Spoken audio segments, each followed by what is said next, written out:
We were there to install lighting for a classroom so the students could study at night, mainly so they could pass their national exams, which would allow them to get into college.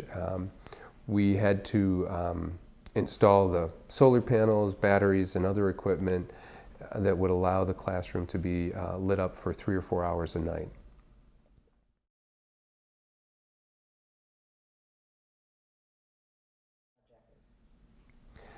We worked with a number of groups, starting with Boeing, who gave an initial grant to our local chapter of Engineers Without Borders to do an assessment trip over there. And that's when we determined that lighting was such an important project for them.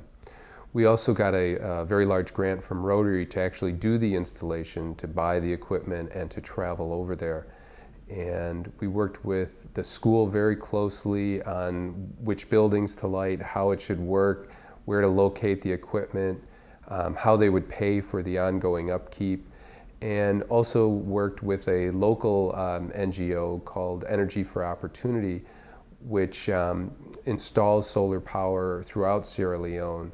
And they have a lot of experience over there, both with solar power and with dealing with the different problems that arise in Sierra Leone, the different challenges working in a third world country.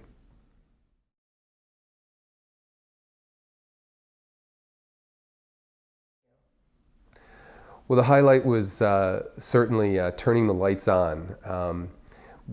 Seeing the lights come on was a big moment, a very obvious moment.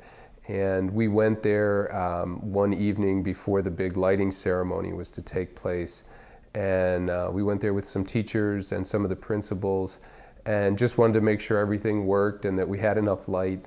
And we got there, it was very dark. It's very dark in a third world country in the middle of a jungle. And we turned on the lights, and it was amazing to see that whole building lit up. Especially in the midst of a very large, dark campus. And it was particularly nice because one of the principals, Mr. Gobio, he had been a student there. He's in his 60s now, so he was a student a long time ago, and he saw the school at its height. And he was also principal there before the Civil War started.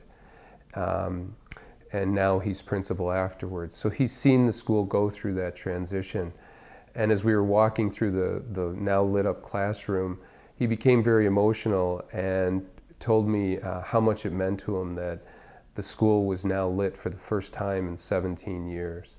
So that was a very important moment for me.